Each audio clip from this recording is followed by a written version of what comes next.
equally, what's your job now? So I know he will be giving you some more inspirational talks, but kindly look around, take photos, but don't take photos in the porch where you can only buy to support the museum, or you can leave a donation in our box. After some few minutes, I will come back and then we will together go inside and see the rest of the house. Quick question, Mama. This picture here, Dr. Dubois, is that his wife?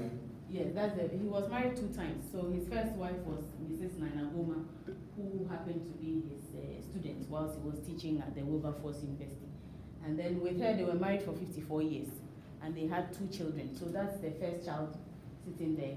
He's a boy, but I think those days, they dressed them like girls. So. And this is the second wife here? And that's the first wife. And that's the second wife, Dr. Graham Dubois, who was here. And there's a photo of her with Malcolm X behind the mausoleum. That photo was taken on the compound.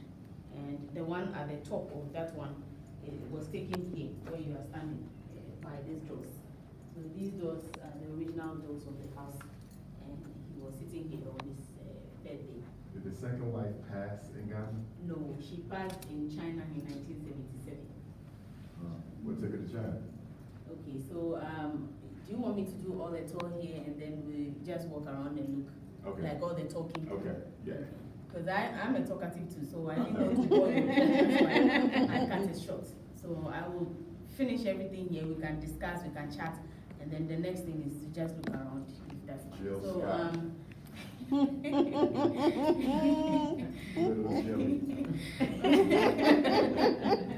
Okay, so Dubois, what was your question again?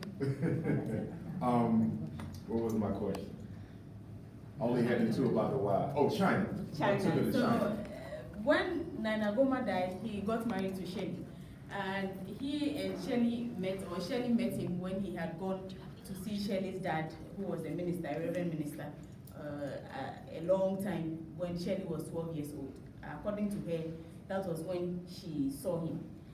But years on in their lives, she was an activist also, quite politically radical. To me, she's more radical than Dubois was. You can listen to her. She has a very soft voice, but really punches and hits right where she has to hit. She became a strong civil rights activist also and worked with Dubois as his secretary whilst they both were working for the NAACP. And when the first Mrs. Nana Goma Dubois died, they got married. And they lived here until Nkrumah's government was overthrown by a coup d'etat in 1966. Then after the coup, she left with Nkrumah's family to Egypt. It is known that they had left this house, and she's also the reason why we can have the Dubois Center now, because she packed all their possessions, the ones that we have now. We don't have their chairs or most of the furniture anymore, besides the kitchen cabinet, which could not have been taken out, and then some stools of theirs, and the doors, they left those ones. But she took their books and everything and kept them safe. And then she left with Nkrumah's second wife, to Egypt, and was traveling between Egypt and some other parts of the world. She, together with Dubois, had denounced their American citizenship. And at a point, she was invited by Fisk University for her to give a lecture. And either the FBI or the CIA, one of them, was asking if they should allow her, since she's become like a traitor, to go back. She got peeved and said she really doesn't want anything to do with the US. She was only going there to give a talk or a lecture. She wasn't coming in as somebody who was coming to stay, so she called it off. And in 1976, she fell sick and decided to seek medication from China. But she had introduced Dubois to China, to the Soviets, and Russia and some other parts where the West and the American government mostly don't want other countries to associate with. The thing must always be with either them or nobody. So I think that's also the reason why the American government would not like persons like this, because he was calling, both of them were asking for the continent to unite, that is Africa, and we're asking that we should trade amongst ourselves, and should we go beyond the borders of Africa to trade, then where to look at will be the East and not the West. So these, I would say, were the reasons why, and plus they were Pan-Africanists, and communism and being a socialist, there's only a thin line between the two. So their interest will be the communism of China, and we're visiting in fact, Dubois' birthday, his 91st birthday, became a national holiday in China at a point, and he was presented with some tapestries we will see as we go in to see the bedroom. So, anything that gets electromagnetic communication, you need coltan. Congo's the #1 producer in the world. You see what I'm saying? Yeah. So he had to go. Right. And I think he was more revolutionary than the rest. Now here's some irony for you. When he was arrested at the border, trying to escape from the Congo, and by the way, his assassination was ordered by, who was president at that time? That's 1961. Who was that, Eisenhower? Who would have been president of the United States in 61? Eisenhower, Ford. Whoever was president, they ordered his death, right? I think it was Eisenhower. Yeah, so, and it was Dulles. The airport we flew out of is named after the CIA director who organized his assassination. Yep. Allen Dulles, the airport we flew out. Really? Yes.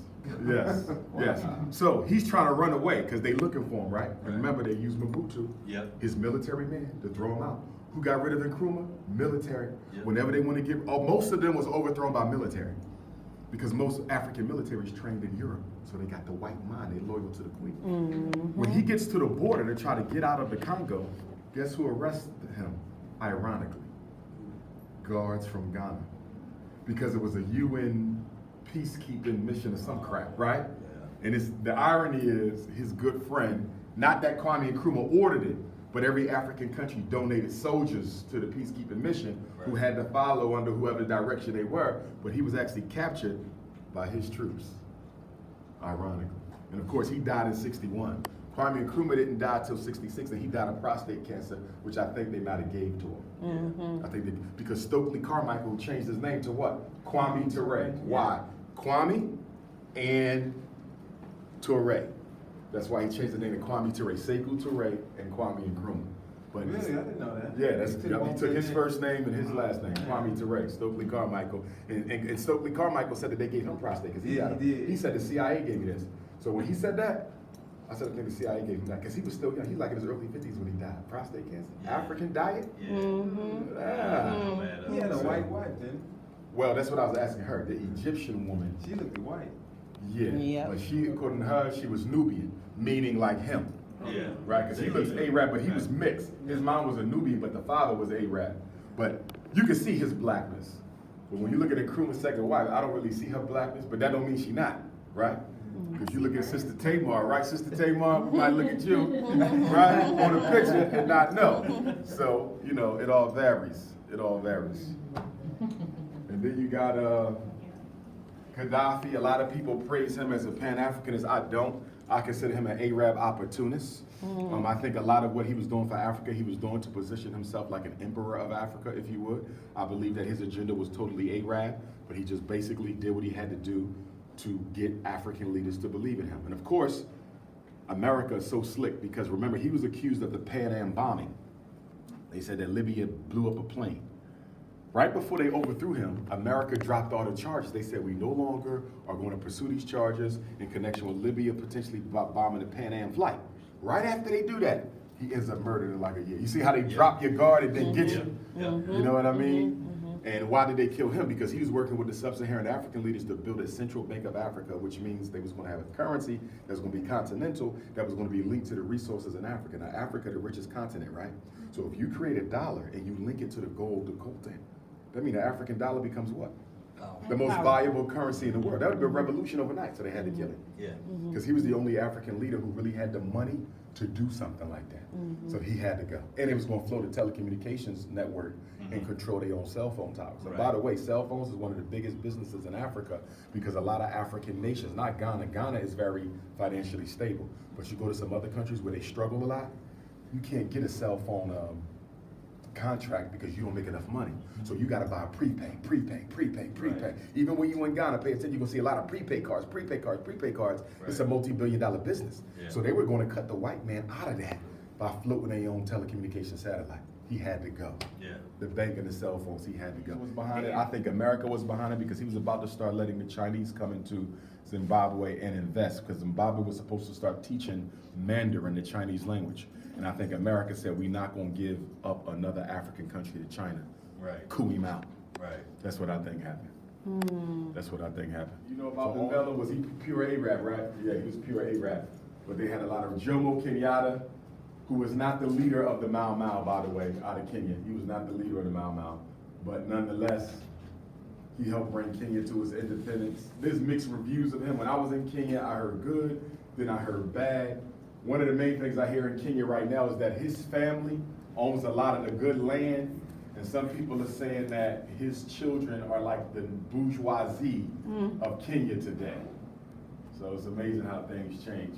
This is Dr. Milton Obote. He was one of the original Pan-Africanist leaders too. He brought Uganda to its independence, and who overthrew him?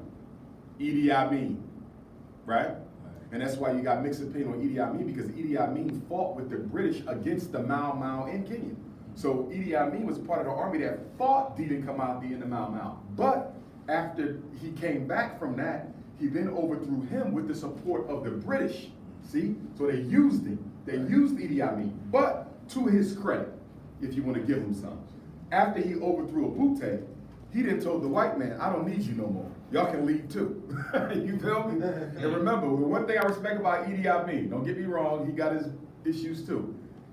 He the only black leader I've seen in a long time who unapologetically would tell white folks to get out my country. Remember he expelled all the East Indians? This is what he did. Idi Amin went to the East Indians and said, listen, y'all running my country.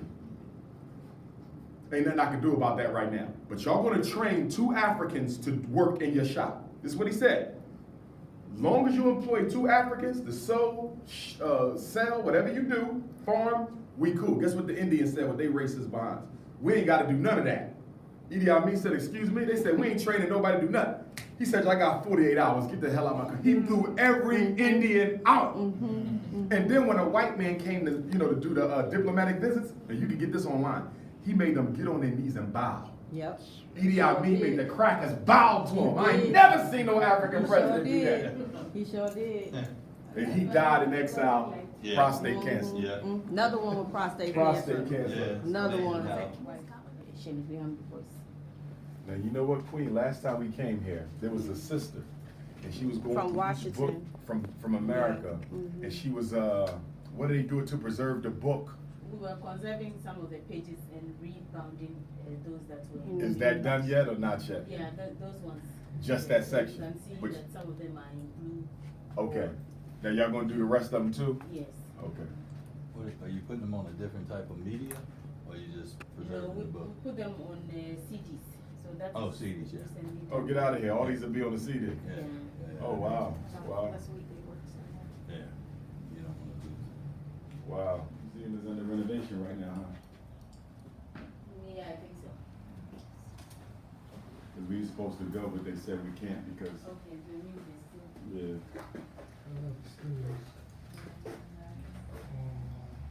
This was finished on Monday. Oh, they just And, did. we had the emancipation, including Pan-Africanist celebration, started on Wednesday, so that was when the readings were leaked. Okay. And all those emancipation exercises are where? They've now moved to the central region. Which is Kumasi? No, the central region has Cape Coast, Cape Coast, okay. Winneba. Kumasi is part of the Ashanti region. Okay.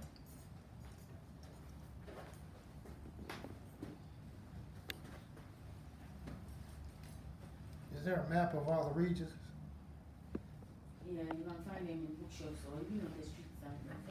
When you go to that Nkrumah mausoleum, his shrine, they got a little gift shop. They might have some, y'all might have some here, no? We don't have.